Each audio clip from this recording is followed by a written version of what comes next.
Guilty Gear is bringing us tokens, and Tim Frie is here to explain them to us. I'm Brett with Universus. Come and join me as we read this amazing article from Tim Frie, the rules manager, as we go over what tokens are and some of the interactions that people have been asking about, as well as what tokens will be, and a hint at the future as to what tokens could be. So if you haven't read this article, I'm not going to read it word for word. You can go check it out yourself. Tim did an absolutely stellar job with this article. This is one of the best written articles we've seen in a long time. It's the kind of content the community's been asking for. Amazing examples, amazing in-depth analysis, and a very down-to-earth layman's terms explaining of what the cards are, which is informative for new players, but still captivating for existing players. Tim did an absolutely amazing job on this. Myself, R&D, everyone in Universus kind of agreed that this article is one of the best that has been out in a very, very long time. So I'm very excited to get into it. So tokens is something that is a brand new card form. And for the initial release, UVS did not want it to be associated with any other card type, causing trouble with things like backups, assets, and putting people into deadlock unexpectedly. Also, likewise, that means it can't also be referenced by any cards looking for a particular card type. So if you have a card that says seal 1 attack in your opponent's stage, seal 1 foundation in your opponent's stage, you can't target a roam and cancel. If it says target a backup or an asset, then not either of those. Tokens are their own cards, and also and we might see attacks, backups, assets, foundation tokens in the future. So we had to take into account things like deadlock.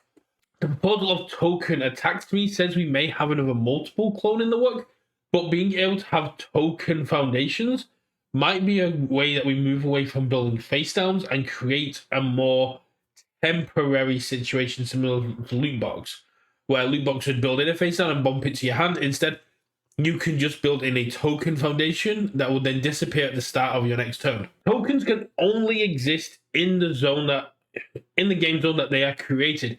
If a token would move game zones, instead it ceases to exist.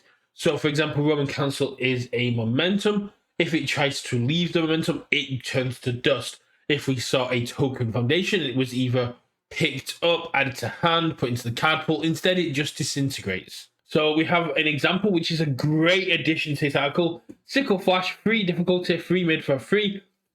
Tension and then Blitz. Add 1 card from your momentum to the top of your deck.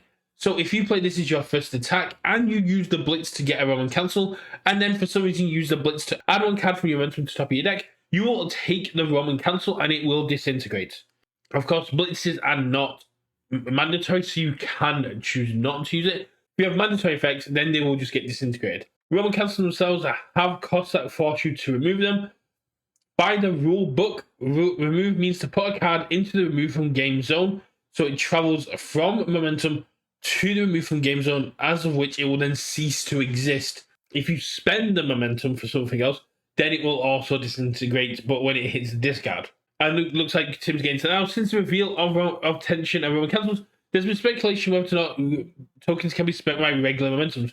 Tokens in the momentum function as momentum for all purposes, while also being subject to particular rules for token cards. This means they can be spent for all reasons for momentum. For example, if your rival has a Roman token and use the enhanced ability on Jealous Homunculus, this one here, your rival spends more momentum, only playable if your rival has more momentum than you, then they can spend the Roman cancel and it will get spent like normal. It will travel to discard, and when it hits the discard, it will disintegrate. Since tokens can only exist in a specified zone, we decided there wasn't a need to have play restrictions tags for that zone that they're playing in. So you don't need to have a brackets momentum ability, because Roman cancel can only exist in the momentum. So you'll never see the hand, so it doesn't need to reference the zone that it's in, because it cannot change zones. The last question is one that a lot of us were quite interested in. What happens if you flip momentum face down? Does it become a regular card, and does it not disappear? We found out that basically you can't. Although it is in your momentum, it does not have a backside. So when you flip it, it just disintegrates. It ceases to exist. Tokens cannot change facing. So flipping it, and I imagine that might be the same for other tokens. So if we see attacks, foundations, backups, if you flip them, they'll just disintegrate, which could be very powerful against token foundations if we ever see them. But yeah, this is just a nice, quick article from Tim talking about the rules and the introductions to the tokens and tension and how Roman Council is going to foot and how Roman Council will work. And it looks like Tim just wanted to show off a couple of extra cards. So we have Invite Hell, a 4 low for free. Your rival mills 3 cards. Remove 1 card from their discard pile. A very cool, very on brand for Void with the tension. And then we have a Lone Affliction. Flip after your attack deals 5 more damage, draw 1 card, and add the top card of your deck to your momentum. This is an absolutely solid card, and again, could see some play in the Zilla after rotation. Has 2 very powerful Zilla symbols. So yes, if you haven't checked this article already, head over to UVS Games, the website. Go check out the article, read it all the way through it. Tim has worked very hard, and I do suggest going reading and seeing how he eloquently gets this message across. I am so excited to see what else is going to come from this, and the future of tokens and this introduction is very cool. I have been talking about the fact we need to stop introducing all these new mechanics and change the way we play, and tokens could be a good addition to this. Although it is a new mechanic now, rather than being able to go, here's token attacks, here's token foundations, token assets, token backups, it could be a very cool twist on characters like Mei Hatsume. It could be a great way to see things like if we get another Pumat Soul, having these backups generated as having these backup clones created. It creates a more fun design experience and a more fun play experience. I'm very excited to see the future of tokens and the future of this game if we're going to keep seeing innovative ideas, and especially if we're going to keep seeing amazing articles like this. Again, Tim, you did an absolutely amazing job.